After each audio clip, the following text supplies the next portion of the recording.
Lieutenant colonel Amit ji, Radhe Radhe महाराज जी। महाराज जी, आपके चरणों में कोटि कोटि प्रणाम। महाराज जी, कोई भी निर्णय लेने से पहले भय लगता है कि निर्णय सही होगा या गलत, चाहे अच्छे काम के लिए हो, चाहे किसी भी कैसे भी कार्य के लिए हो। आप भगवान को बीच में डाल लीजिए तो भय खत्म हो जाएगा। कोई भी निर्णय लेने के पहले भगवान का सुमिरन कीजिए। प्रविश नगर की जय सब काजा, हृदय राख कौशलपुर राजा। जो भगवान से चित्त जुड़ा होता है वो सही निर्णय देता है और निर्भय होना होता है। और जो केवल अपने तो भयभीत हो ही जाएंगे। संसार संशयमय है, हर जगह सफलता मिलना ही तो संभव नहीं है। कदम निकाल करके चल रहे हैं, लौट के घर आ पाएंगे कि नहीं, कब कहाँ क्या किस सेकंड में किस मिनट में कौन सी घटना घट जाए। बस संसार तो भयावह है। अगर इस भय में भी हम निर्भय रह सकते हैं तो एकमात्र भगवान के आश्रय से। जो भगवान के आश्रित है वो निर्भय रहे। विभीषण जी निर्भय होकर लंका में भजन करते थे। लंका में भजन करना बहुत कठिन था। जहाँ सब निशाचरी वृत्ति थी वहाँ निर्भय होकर रहते थे, निर्भय होकर भजन करते थे। भगवान का आश्रय ही निर्भय कर सकता है।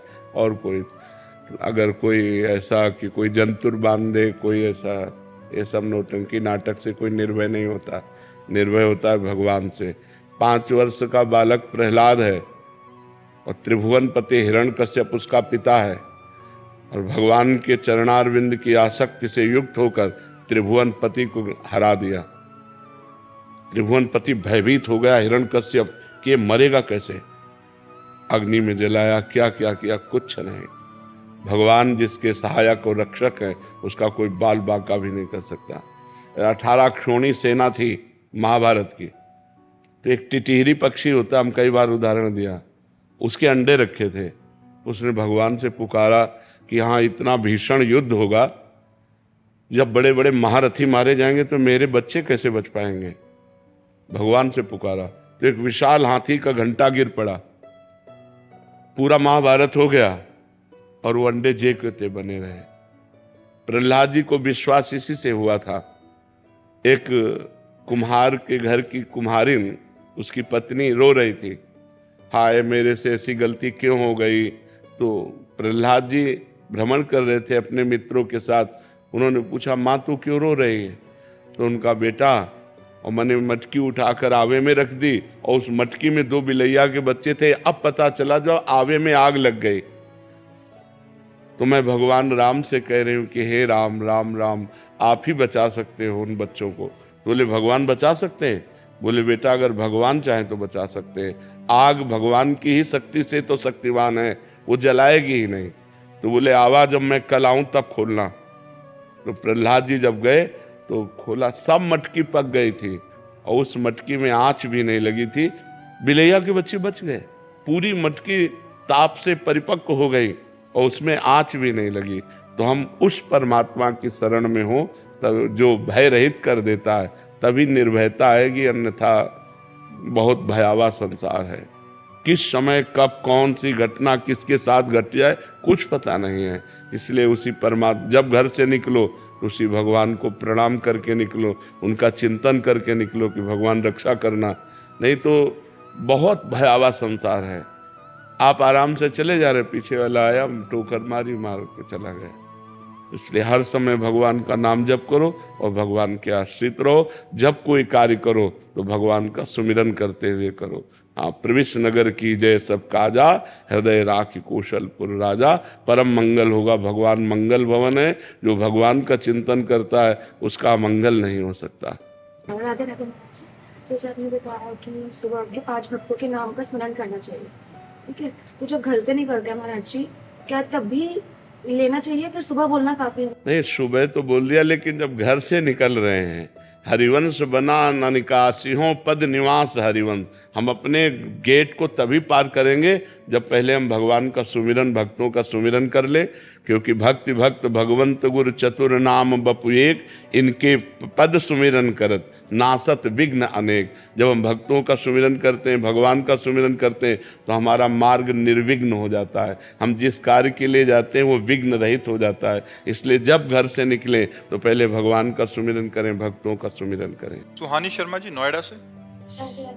राधे राधे महाराज जी, आपके चरणों में कोटि कोटि नमन। महाराज जी, मैं नाम जप करती हूँ फिर भी मेरे भविष्य को लेकर मेरे मन में बहुत विचलता रहती है। जल्दी क्योंकि मन भगवान घबराने पर लगता है। विश्वास नहीं है। भगवान पर विश्वास ना होने के कारण हमें भविष्य की चिंता होती है। हमें सोचना चाहिए जो जगत के पशु पक्षियों को सबको भरण पोषण करते हुए स्वस्थ रख रहा है, उस परमात्मा की हम शरण में हैं, हमारा भविष्य मंगलमय होगा। हम पाप आचरण न करें। देखो, एक चीज हमारी बात मानना, यदि आपका चरित्र दूषित है तो आप चाहे जितना माला घुमा लो, आपका विश्वास पुष्ट नहीं होगा। ये हमारी बात ध्यान रखना, क्योंकि विश्वास दृढ़ हो जाने का मतलब आपका परम कल्याण हो जाना। भगवान पर दृढ़ विश्वास, अचल निज धर्मा, मतलब हो गया आपका काम। तो जब तक मलिनता रहेगी तो हमारी ये प्रार्थना है कि अगर ब्याह हो गया है तो अपने पति से प्रेम करे, अगर ब्याह नहीं हुआ तो ब्रह्मचर्य से रहे। तो ये बातें काम करेंगी जो हम कर रहे हैं। आपसे जो बातें कर रहे हैं ये अध्यात्म की बातें हैं। आप इधर उधर गंदी बातें करो तो फिर ये रंग नहीं लाएगा, फिर अविश्वास तो हो ही जाएगा। और अविश्वास क्या, जपने में भी मन नहीं लगेगा, ये बातें सुनने में भी अच्छा नहीं लगेगा अगर अपवित्र और मन होता चला गया। इसलिए आज जो कमियां बढ़ रही हैं हमारे समाज में, वो व्यभिचार की कमी, व्यसन के, यही कमियां बढ़ रही। व्यसन कर रहे हैं लोग, व्यभिचार कर रहे हैं, फिर धन चाहिए तो छीना झपटी चोरी हिंसा कर रहे हैं। नौजवान लोग बहुत भ्रमित हो रहे हैं। ये बहुत गलत हो रहा है, इसको पहले रोको, ये पहले छोड़ो, तब अध्यात्म को आप जान पाओगे, तब अध्यात्म में चल पाओगे। अध्यात्म निष्पाप मार्ग है और पापवंत कर सहज स्वभाव, भजन मोर ते भाव न काऊ। जो पाप आचरण करेगा वो भजन नहीं कर पाएगा, उसे भगवान पर विश्वास नहीं होगा। अब पाप आचरण करोगे, माला दो माला घुमा लिया, बोले नाम का फल नहीं मिल रहा। पवित्र आचरण करो, पवित्रता से चलो। आप खुद देखो, हम अपना जीवन तुम्हें उदाहरण में दे रहे हैं। भिक्षा मांगकर जीवन भर खाया है, कभी 1 रुपया पास नहीं रखा। आज देख लीजिए, अगर आज हमें जरूरत है तो जगह है, व्यक्ति है, रुपया है, व्यवस्था है। वो परमात्मा जिसकी हम शरण में थे, उसने सारी व्यवस्था कर दी। ये हम आपको इसलिए बता रहे हैं कि आप भविष्य के लिए चिंता मत करें। अगर आपका वर्तमान सही जा रहा है, पाप आचरण नहीं कर रहे हैं और आप दुखी हैं, माना, आप गरीब हैं, माना, आपकी व्यवस्था नहीं, माना, लेकिन आपका भविष्य बड़ा उज्जवल होगा। उसी का सारा खेल बदलना है। वो तो चाहे तो 1 मिनट में क्या ना कर दे। तो हम अपने भविष्य को परमात्मा के भरोसे छोड़ करके अपने वर्तमान को संभालें। वर्तमान में हमारा कर्तव्य ठीक होना चाहिए, वर्तमान हमारा सही हो तो आपसे सच्ची कहते हैं भविष्य बड़ा मंगलमय होगा, भविष्य बड़ा मंगलमय होगा। ईमानदारी से चलो, बेईमानी मत करो, पाप आचरण मत करो, गंदे आचरण मत करो। वो परमात्मा देख रहा है, उसके भरोसे में रहो। भविष्य ऐसा मंगलमय होगा कि आप उदाहरण हो जाएंगे दूसरे के लिए। भविष्य की चिंता मत करो। तपन रूट जी, राधे राधे। राधे राधे महाराज जी। महाराज जी, मैं आपसे जानना चाहता हूँ कि शास्त्रों के अनुसार विवाह की संपूर्ण विधि क्या है, अर्थात कन्या को देखने से लेकर विवाह संस्कार पूर्ण होने तक कौन कौन से शुद्ध और शास्त्रीय विधियों का जो पंडित विवाह कराते हैं ना, ये प्रश्न तुमको वहां करने, हमारे नहीं हुआ तो हम क्या बताते।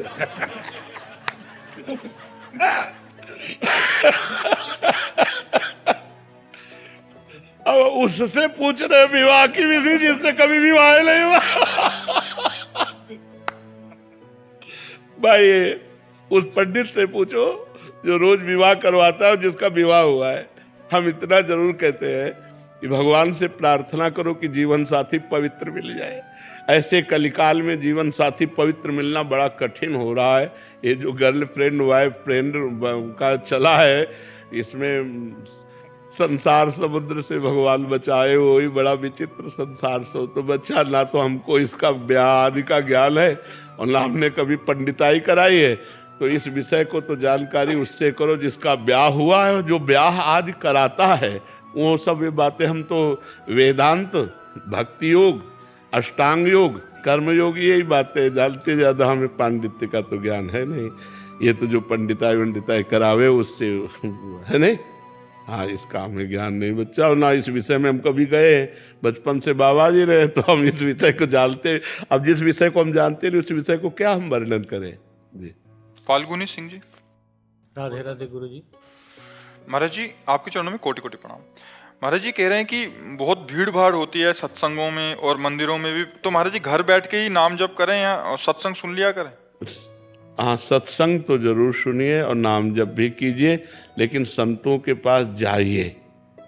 भीड़ से मतलब क्या होता है, हमको लाभ से मतलब है। अब चाहे आप काशी विश्वनाथ जी जाइए, आप चाहे जहाँ भगवान के धाम में जाइए, वहाँ धक्के तो खाने ही पड़ते हैं, लेकिन प्रेजेंट में, वर्तमान में जो हमको सुख मिल रहा है, जो हमारे परमाणु बन रहे हैं, जो हमारी याददाश्त बन रही, जो हमारे जीवन की ये शुभ घड़ी व्यतीत हो रही, ये मोबाइल से पूर्ति नहीं होगी। तो मुझे लगता है थोड़ा भीड़ का धक्का सह ले, लेकिन कभी कभी संतों के पास तो चला जाया करे, क्योंकि वहाँ परमाणु मिलते हैं। अनजाने में आपकी भागवतिक बैटरी चार्ज हो रही है, आप देख लीजिए। अनजाने में आपको वो परमाणु मिल रहे हैं जिससे आपके पाप नष्ट होंगे। संत दरस जिमि पातक टरई, और आपके अंदर अध्यात्म में चलने का बल मिलेगा केवल बैठने मात्र से। और सुन रहे हैं तो और फिर, और मनन कर रहे हैं और आचरण में उतार रहे हैं, तब तो भगवत प्राप्ति निश्चित है, इसमें संशय क्या है। महत्संगस्तु दुर्लभ हो, महापुरुषों का संग दुर्लभ है। सुत दाराधन लक्ष्मी पापियों के घर होए, संत समागम हरि कथा तुलसी दुर्लभ दोए। अगर भगवान की कृपा ना होती तो आप ऐसे ना बैठते। अब मोहि भाव भरोस हनुमंता, बिनु हरि कृपा मिले। भगवान जब कृपा करते हैं तब संतों का संग मिलता है। तो मुझे लगता है कभी अवसर लगे तो दांव चूकना नहीं चाहिए, जाना चाहिए और संतों से मिलना चाहिए। जी महाराज जी, वेदांत की साधना करते हुए भी भक्ति का कैसे उसमें वो करें?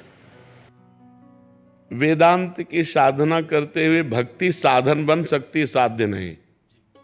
क्योंकि वेदांत की जो साधना है उसमें अहम उपासना है, मैं ब्रह्म हूं। और भक्ति का जो चरम लक्ष्य है वो दासोहम की उपासना है। ये सब कर रहे हैं अंतःकरण की पवित्रता के लिए, लेकिन लक्ष्य यही है कि मैं वही हूं जिसका नाम कीर्तन हो रहा है। उसके सिवा मैं में और उसमें कोई अंतर, और ये बिल्कुल कोई अंतर नहीं, वही तत्व है। तो ज्ञान मार्ग में वेदांत की उपासना में तत्वम अशि, तत् माने वो परमात्मा, त्वम माने तुम ही, अशि माने हो, वो परमात्मा तुम ही हो। तुम अपने स्वरूप को भूलकर अपने को देह मान करके फंस गए हो, अब अपने स्वरूप में आओ। तो उस स्वरूप में आने के लिए, समय काटने के लिए हम भगवान की कथा सुनते हैं, भगवान की चर्चा करते हैं, नाम कीर्तन करते हैं, लेकिन ये होश है कि मैं वही हूं जिसकी चर्चा हो रही है, मैं वही हूं जिसका कीर्तन हो रहा है, मैं वही हूं, मैं वही, अहम ब्रह्मास्मि, मैं ब्रह्म हूं। ये वेदांत का जो निर्णय है, और भक्ति इसका सहयोगी साधन हो सकती है वेदांत में। लेकिन भक्ति का जो स्वतंत्र मार्ग है उसमें मैं भगवान का दास हूं और भगवान मेरे स्वामी हैं। और इसमें जब तन्मयता बढ़ती है, बचता एक है दोनों में, ब्रह्म नहीं, माया नहीं, नहीं जीव नहीं काल, अपनी हुई सुदिना रही, एक रहो नंदलाल। जब मैं प्रभु में लीन हो गया तो प्रभु ही बचे, और उसमें प्रभु मैं ही हूं। प्रभु को मैं में लीन किया गया और यहां मैं को प्रभु में लीन किया गया, दोनों में बचता हिसाब में एक ही है। और जब एक ही बचे तो जान लो सवाल सही है। पूर्णिमा जी दिल्ली से। श्री हरिवंश महाराज जी, गुरुदेव जैसे आपने कई बार वर्णन किया है कि संत दर्शन और उनकी जूठन पाने से कल्याण होता है, तो क्या इसी प्रकार कोई ग्रस्त संत हो, उसके दर्शन एवं जूठन पाने से भी कल्याण होगा? बिल्कुल बिल्कुल अवश्य।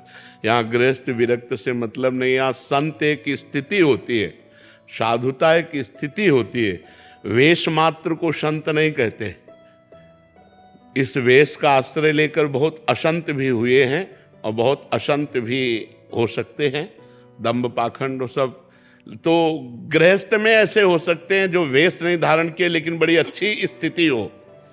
ये हमने देखा अपने एकांतिक में, बहुत से ऐसे गृहस्थ आए जिनकी स्थिति बहुत अच्छी थी, क्योंकि बिना स्थिति के वो शब्द नहीं निकलते। तो हमें प्रणाम करने का मन हुआ कि गृहस्थी में रहकर देखो, हमको अगर एक काम बता दिया जाए तो हमें बड़ी परेशानी हो जाएगी। उनको 100 काम है, फिर भी वो भगवान का भजन करते हैं, फिर भी वो धर्म से चल रहे हैं, फिर भी वो नियम से चल रहे हैं। ये बड़ी बात है। गृहस्थी में भजन करना सबसे बड़ा आश्रम है गृहस्थ आश्रम, क्योंकि हम लोग पैदा भी गृहस्थी में ही तो होते हैं और हम पलते भी गृहस्थी से ही हैं। आज भी हमारा पोषण गृहस्थी से ही हो रहा है। कोई वस्त्र दे रहा है, कोई भोजन दे रहा है, कोई रुपया दे रहा है, कोई कुछ दे रहा है, तो दे तो गृहस्थ ही रहे ना। गृहस्थी में पैदा हुए, गृहस्थी में पाले गए और आज भी गृहस्थी हमारा पोषण कर रहे, और वो हमारा पोषण करते हुए भजन कर रहे हैं, तो इससे बढ़कर क्या हो सकता है। गृहस्थ आश्रम सबसे बड़ा आश्रम हो जाता है। तो गृहस्थ में अगर कोई भजन कर रहा है तो उसकी चरण रज लेना, उसकी जूठन लेना बिल्कुल वैसे ही काम करेगी जैसे किसी महापुरुष की। अपराजिता जी।